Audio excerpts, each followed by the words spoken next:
Oh man, a place day. Thank you, community members. And today I decided to make a weekly review by video. Sometimes proximity and visual is very critical to undermine certain barriers. So thanks to the coordinator of the month, and thanks to everyone who has recommitted this month for the $10 per week contribution. That is going to make a huge contribution into our coffers for purposes of securing our homeland. We've had a long discussion this week on the statement issued by Comrade AGOVC calling for general amnesty, and I think the consensus within our community has been that it's unacceptable for us to declare our independence, commission men and women to defend that independence, and then we ask for forgiveness and pardon from the butchers of our people. And the general consensus is also that to issue such a statement demonstrates a high lack of understanding of the context of our struggle. In a struggle to overthrow an existing political system, you may simply ask for that kind of amnesty. We saw that within the United States. We've seen that in other countries, where when you're fighting for your own, within your own borders, you do not ask for amnesty from the occupier of your land. And we have tens of thousands of Ambazonians who've escaped that brutal system and are seeking political refuge out of the country. To ask from the butchers, the torturers, to grant amnesty is simply telling them, well, tell the world that all these people who have sought refuge could be sent back and none of them will be harmed. One, there is no guarantee that they will not be subjected to torture, harassment, illegal arrest and detention.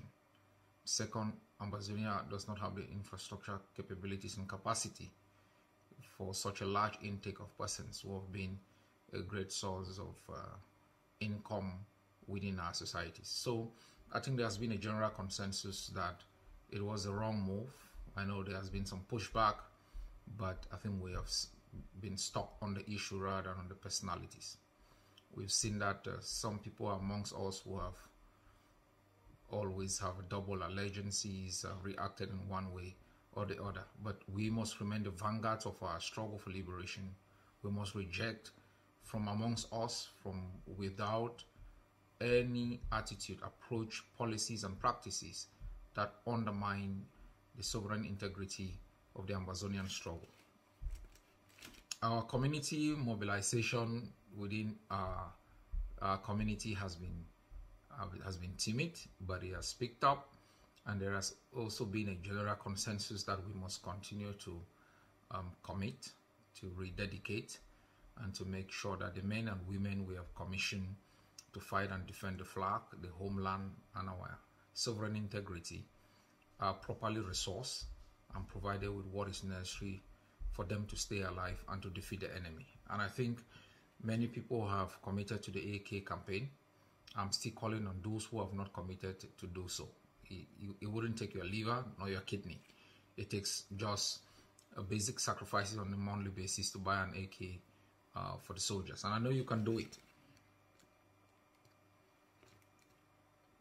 I also reported this week that I had a meeting with a cross-section of our prisoners, and they were not really happy with us. They said we've abandoned them. The support from especially the AGOVC has not been there. And I had appealed last week for the moderator of the month to launch a separate campaign for us to give them some support, Christmas support this month. I hope in your kindness of your heart you will find the space to think about the pain and suffering these men and women are going through, the torture they've been subjected to, and not for personal reasons. They didn't steal, They didn't commit any crime for themselves and for their families. They stood up for all of us. And we should never forget that we have men and women in jail whose only crime has been to stand for the freedom of Amazonia. And we must continuously, as we dedicate resources to our forces, remember them in our prayers, and once in a while to transfer some resources for their upkeep.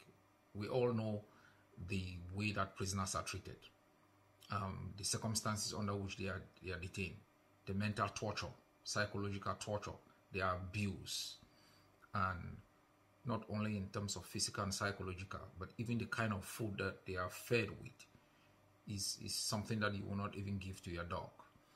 So we should never forget, each time you sit on your dining table and taking your breakfast, your lunch or your dinner, remember there are thousands of Amazonian prisoners who may go for a single day, a single week without having proper meal.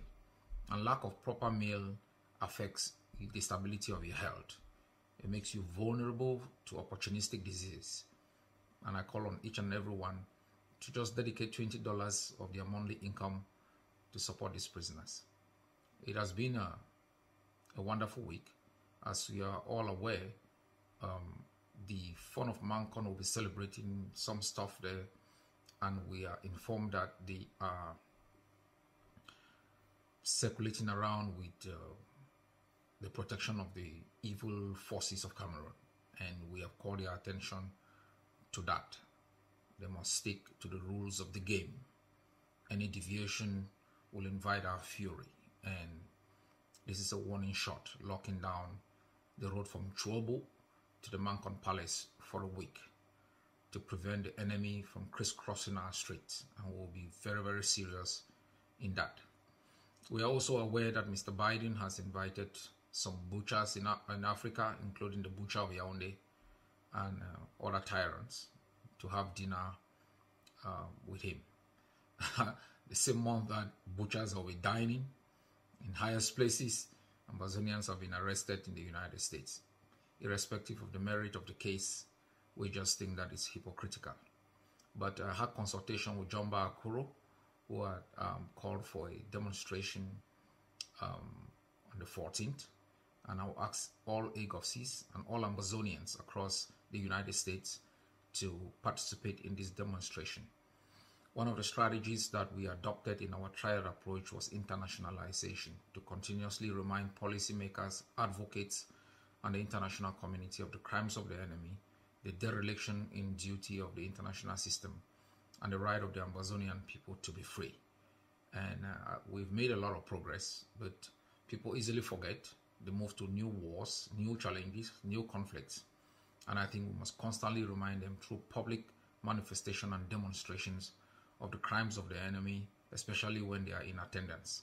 So I call on all Amazonians to assemble in Washington on the 14th. And I'm very grateful that all the leaders of the different movements have added their voice to this call. Thank you very much, and have a nice week.